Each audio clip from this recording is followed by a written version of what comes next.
Knock knock. Hi. Hi. I'm Cheryl Sator. I'm a nurse practitioner student at United States University. Can I have your name and date of birth? Raymond Arañez, August 7, 1969. Okay, hi Raymond. So today we'll be doing the head, eyes, ears, nose, throat exam, or the HEENT.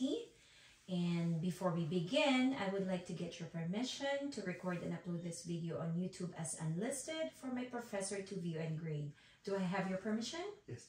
Thank you. And now we will do the 360-degree room scan. So I'm showing my phone. I don't have anything on my phone. I will scan the room.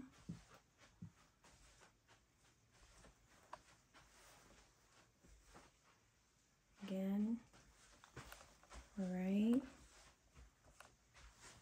Okay. All right. And I would also like to show my ears. I don't have any hearing aids. Okay. So now we will begin. I will start by cleaning my hands. So do you have any pain right now? No. No, very good. And so we will start assessing your head, your eyes, your nose, your ears, and then your mouth, your throat, and then your neck. Okay, so we will begin with your head, and so I will start inspecting. I can visualize that your head is aligned and straight. You have normal cephalic structure, and as I begin to assess your hair, I can see that it is adequately and evenly distributed. The texture is good, and as I check your scalp, it is free from flicks and nits. And I can palpate your head. I don't feel any cysts, any indentations, any hematomas, any masses, any lesions. I don't see any, again, cysts, deformities, any, do you feel any pain? No. No, no tenderness, no swelling, no lesions, no rashes. And I can also assess your face. It is symmetrical, no drooping of the face, and no involuntary movements. Okay, so that's the head. And now we will move on with the eyes. First, we will do the visual acuity. We will test your vision. So we will use the handheld eye chart. And please cover this, your one eye with the other, with that one. And let me ask, do you wear contact lenses or glasses? No? All right. So go ahead. We should be 6 feet apart with this handheld eye chart. And whenever you're ready, cover one eye and go ahead and read the smallest letters. C, F, D, H, J. Very good. Go ahead and cover the other eye. C, F, D, H, J. Okay, and both eyes, please. C, F, D, H, J. Very good. And can you also see the colors on the chart? And what is the color on this? Red. And on the other side? Green. Okay, so very good. Red and green. So his vision is 20/20 uncorrected. Thank you very much. Go ahead and sit down. And we will perform the wiggle test to check for the peripheral fields. And so we will do again with one eye and then the next eye and then both eyes. So I'll be doing the superior and anterior wiggle of my fingers. Whenever you can see my fingers, and let me know, okay? All right, so I will start wiggling. Yes. Yes, okay. Again, both eyes. Yes. Go ahead and cover one eye for me, please. I'm sorry, let me get the cover. Go ahead and let me know when you can see my fingers. Yes. Yes. And one more time. Yes. Yes, and the other eye, please. Let me know when you can see my fingers. Yes. Okay. And another one, please. Yes. Okay, very good. So his peripheral fields of views are intact. Thank you very much. And now we will inspect the eyes. I can see the symmetry of his eyes. It's symmetrical bilaterally.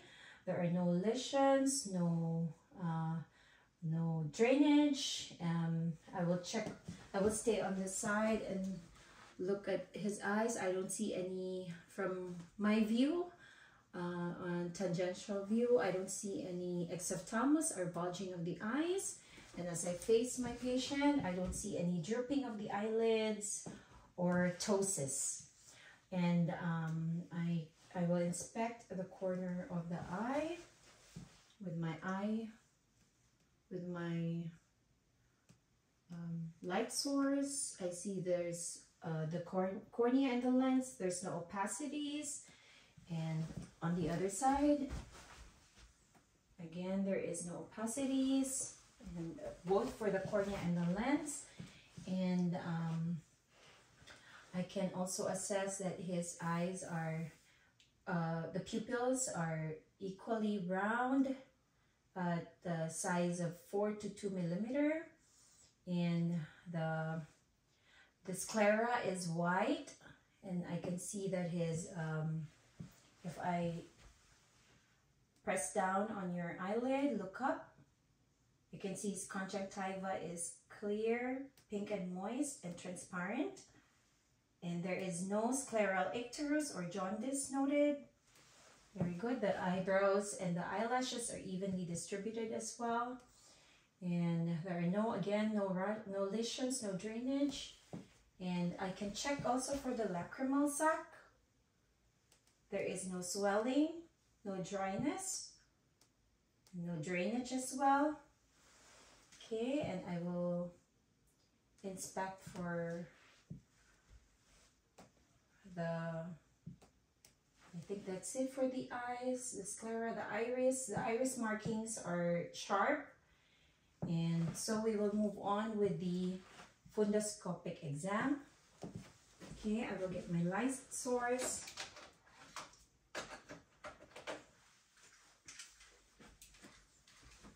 So I will maintain safety. So I have my light source now. It's set at 0, and I have the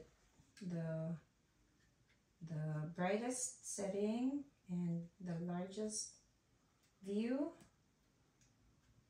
There you go, set at 0. So I will use my right eye for patient's right eye with the right ophthalmoscope on my right hand. So I will. In clinical setting, we should be dimming the lights, but for the purpose of this assessment, we will keep the light on. So I will approach the patient in a 15-degree angle, and I will brace my hand. As I see the red reflex, I will brace my hand into the patient's face with my thumb over his upper eyelid, and I will go into the light. I see the red reflex, I follow the light, again bracing my fingers to his face, and I see the optic disc, and the disc to cup ratio is 3:1. I can see the macula and the fovea, which are responsible for the color vision, and I can see the veins and the arteries, and there are no bleeding, no discharges. There is no AV nicking and no wool spots, cotton spots visible. All right, thank you. And I will go on the other side. I will look at his left eye with my left hand, ophthalmoscope on my left hand and my left eye. So again, I will approach the patient with my ophthalmoscope, and I see the red reflex at 15-degree angle, and I will follow the light. Again, I will brace my patient's face with my hand and my thumb above his eyelid, and I see the red reflex. It is red or sometimes yellow or orange. And I follow the light in, and I can see the macula and the fovea, which is responsible for the color vision. And I can see the optic disc. Again, I brace my fingers. The optic disc ratio is 3:1. And I can see the veins and the arteries. And again, the veins and arteries, there are no aveniking and no cotton wool spots. And the cornea and the lens are clear and transparent. And I can see his red reflex, and that would, the cornea and the lens are transparent, so therefore it will not block the red reflex. So his vision is normal, and that's normal finding. Thank you very much. So that is the end of our eye exam. I will be moving on with the nose exam. So I will start with inspecting his nose. I can see that the nose is midline, and there are no drainage, there are no lesions, no edema, no erythema. And I will start palpating the nose. Palpating the nose. Do you have any tenderness? No. No. Okay, I will also palpate for the maxillary nodes, sinuses, the maxillary sinuses. Do you have any pain? No. And I will also palpate for the frontal sinuses. Do you have any pain? No. No? All right, very good. So I will now use my light source to check on the nasal mucosa. So I will use my otoscope to check for the nasal mucosa with my new speculum. Okay, so I will check on the nasal mucosa. I will again support the face of my patient. Okay, I will lightly brace on his head and then lightly open the nasal mucosa. Then I can see that the nasal mucosa is pink. There is no discharges. The turbinates does not appear boggy, and it is patent. There are no drainage. And there's no septal deviation, no polyps noted. I will look at the other ear, nostril as well.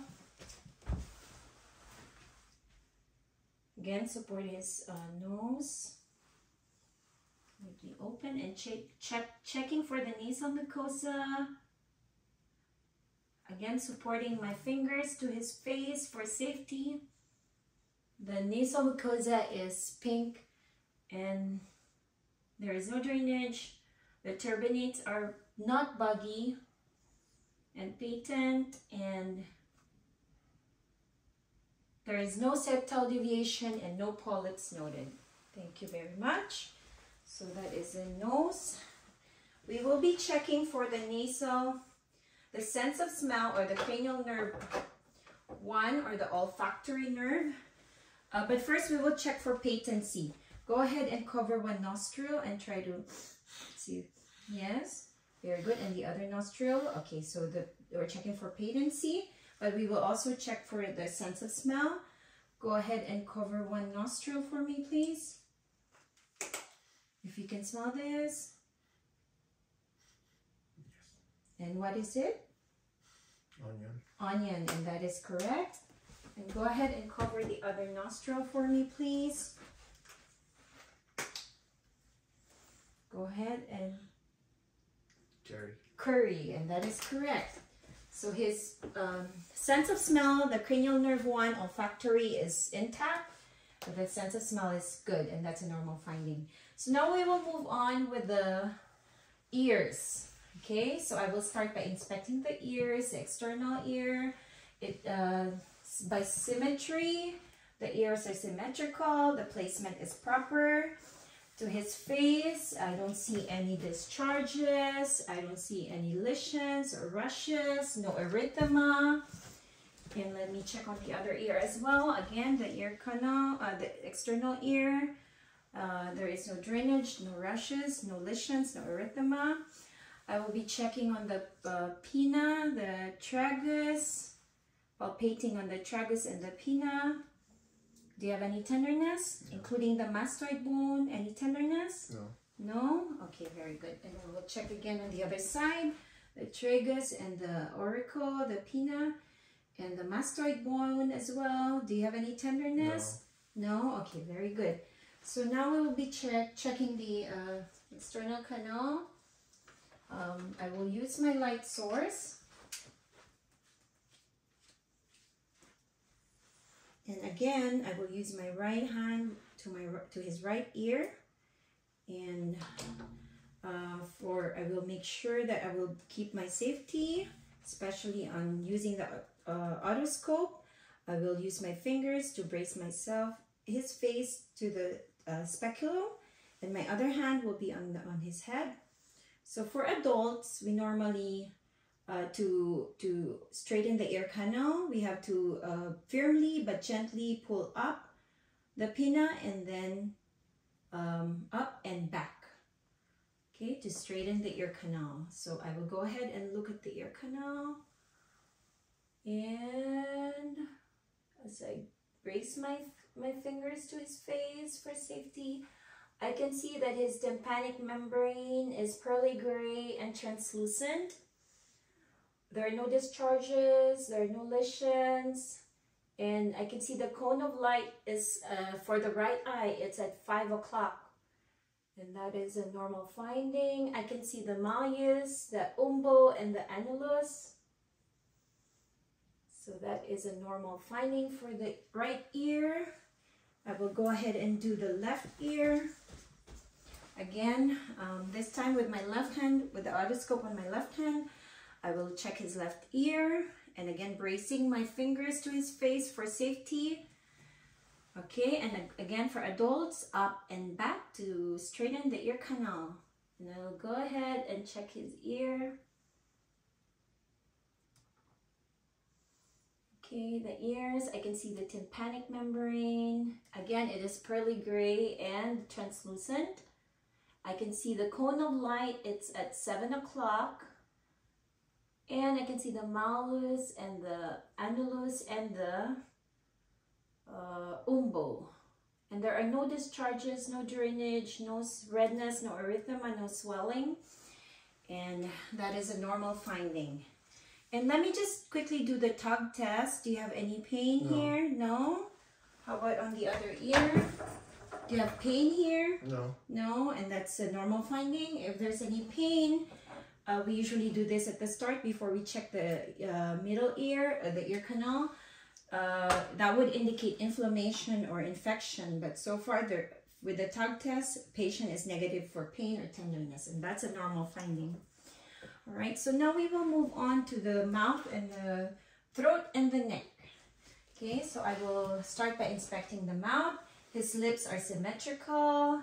There are no lesions, no ulcers, no redness, no flaking or chapping of the lips. And I will clean my hands so I can open his mouth. Let me go back to the ears. I will perform the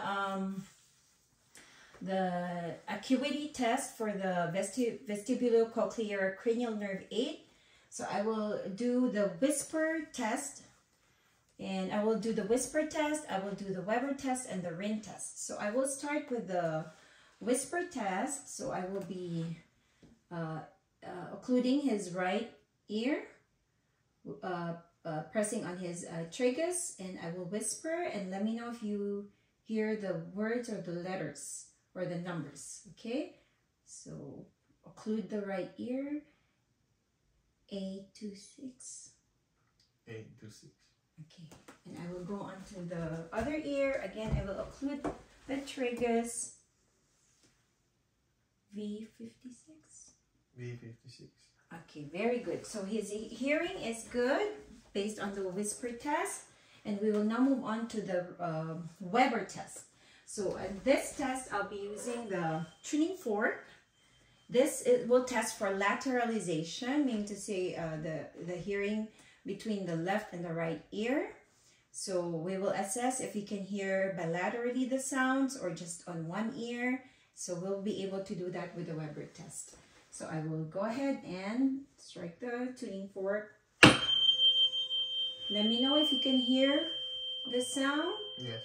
And can you hear it in both ears? Yes. Bilaterally? Yes. Yes.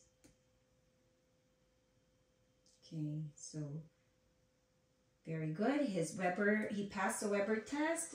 And now we will move on to the Rin test or the Rhine test. This will test for the air conduction or the bone conduction of the ears. So I will go again and strike the tuning fork. Let me know if you can feel if you can hear the sound. Yes. Let me know when it stops.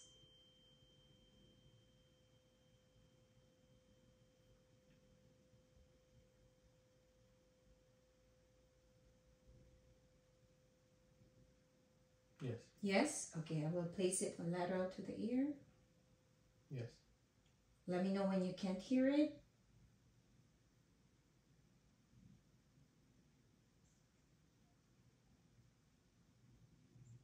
Yeah. Okay, very good. So based on the right ear, it's good. Let's try the right ear. Again, I will strike the tuning fork. Let me know when you can feel it and hear it, and when you can't hear it.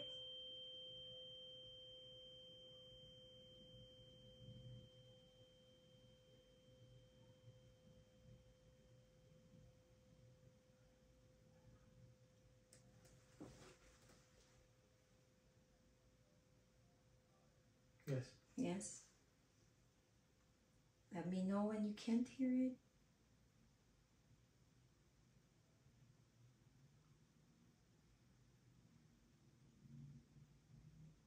Yes. Yes, okay, very good. Okay, so that goes to show that his air conduction is longer than his bone conduction. So that is a normal finding. Bilaterally, the AC or the air conduction is longer than the bone conduction. And that's a normal finding. So that was the end of the hearing test, the whisper test, the RIN test, and the Weber test. I'd also like to go back to the vision test. I forgot to test for convergence, the 6 visual fields of gaze. So I will go back to that. I will test for the 6 cardinal fields of views. If you could look at my finger and follow the finger, I will be doing the H format. So this will test for cranial nerve 3, the oculomotor, the cranial nerve 4, or the trochlear, and the cranial nerve 6, or the abducens. So please follow my finger, and I will start laterally, and then to the other side. That will test the cranial nerve 6, and I'm doing the H pattern superiorly, and then inferiorly, go back in the middle, and then the lateral, and I will go superiorly and inferiorly, back in the middle, laterally. So his 6 cardinal fields are normal.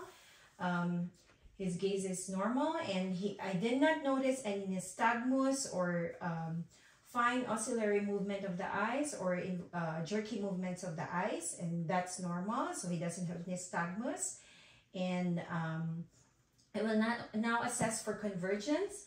So please focus on my finger as I move it closer to your nasal bridge, and follow the finger.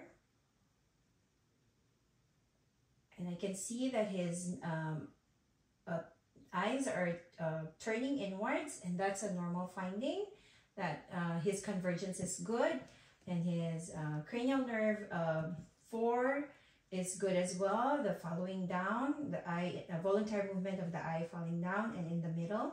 So that's good. And now I will also test, that was a convergence, and now I will test for accommodation. So in this test, you will look into my finger and then look at the far distance. Okay, go ahead and look at my finger and at the far distance, over my shoulder at the far distance. Very good.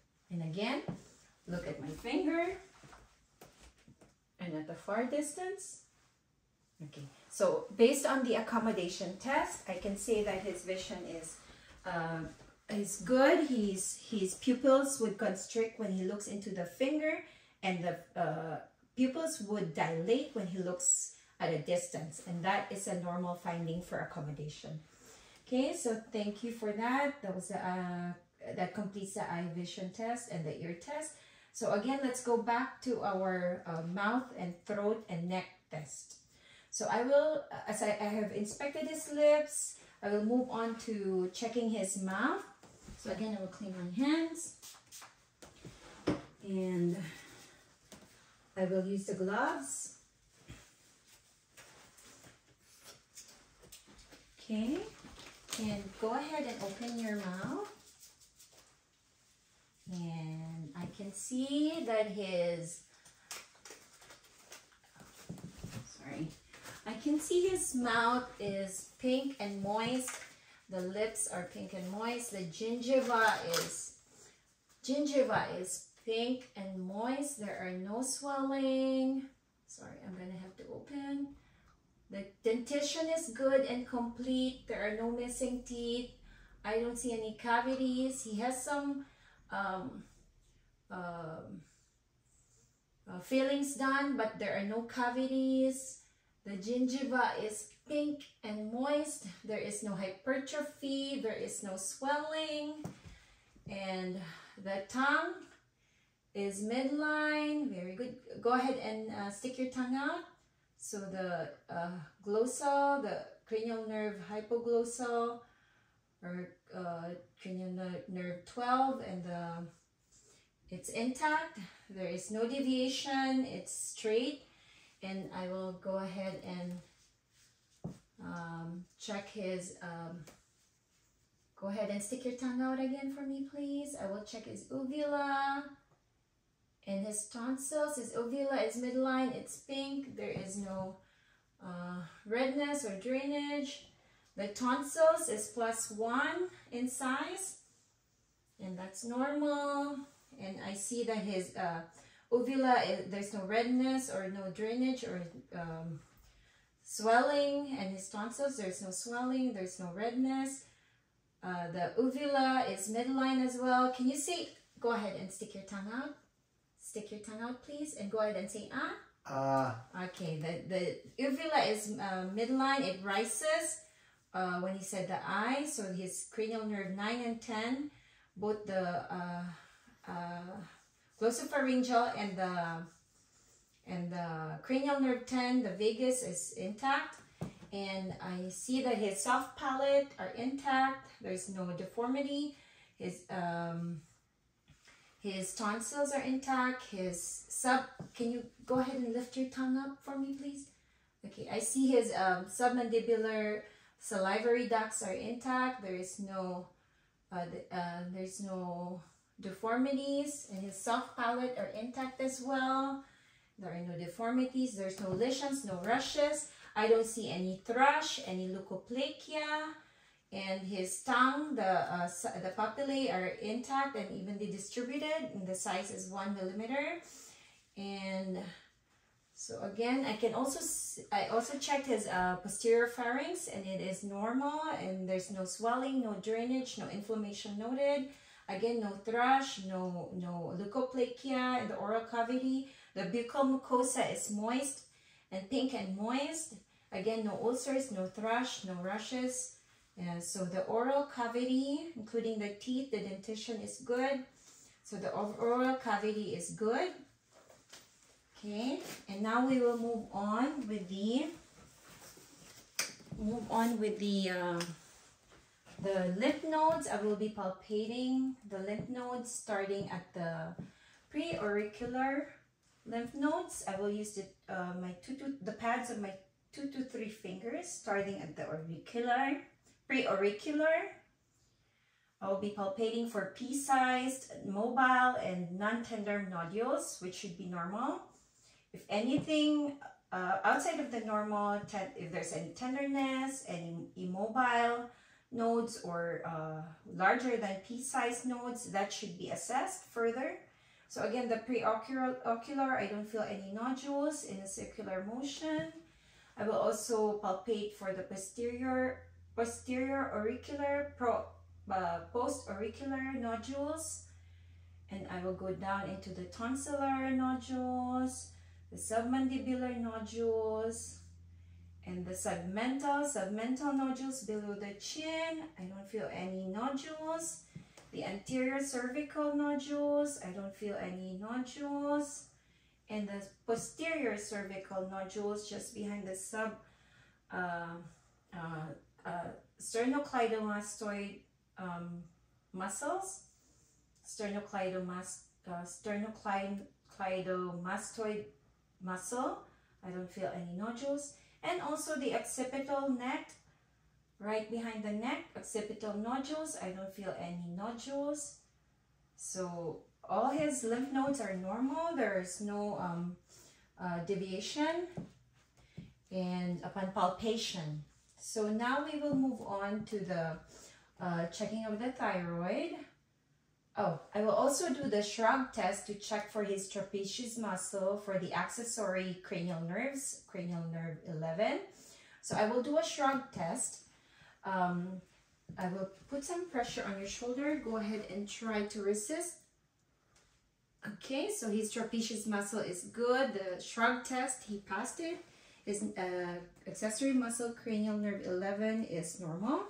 I will also test for the sternocleidomastoid muscle, but first we will check for your neck flexion. You don't have any pain, right? So we will do the flexion. Go ahead and look down, flexion of the neck. Very good. And go ahead and hyperextend as far as you can. Very good. There is no pain. And go ahead and do the lateral turns of your head to your left. Go ahead to your right. Very good. And I will test the sternocleidomastoid muscle by putting a resistance on your face. Go ahead and turn on your left. And I will go ahead and, go ahead and turn on your right. And I will put some resistance. Yes, there is resistance. So that's a normal spinal accessory. Go ahead and turn on your left. I will put some resistance, and yes, there is resistance. So his spinal accessory is normal, and that is good. And now we will move on to the trachea and the neck and the thyroid. I see that his neck, trachea is midline, the neck is midline. There is no lumps, no nodules upon inspection. Go ahead and swallow for me, please.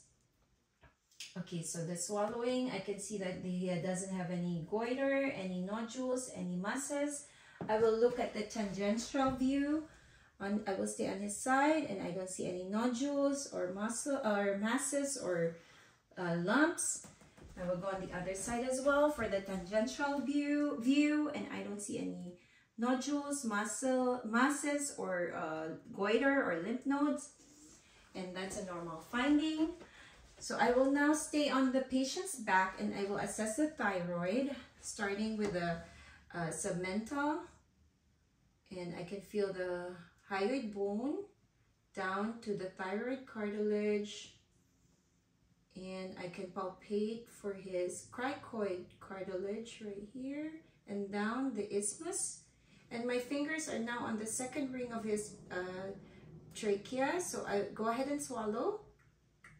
Okay, so I don't feel any, I can feel my fingers raised, but I don't feel any nodules, any masses, any lymph nodes, any deformities.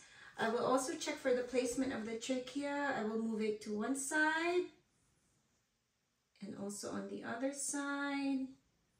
I can feel that his trachea is midline. Go ahead and swallow. And that's a normal finding. No lymph nodes, no masses, no goiter, and the trachea is midline. And I think that's the end of our test. Let me take a minute to see what I have missed.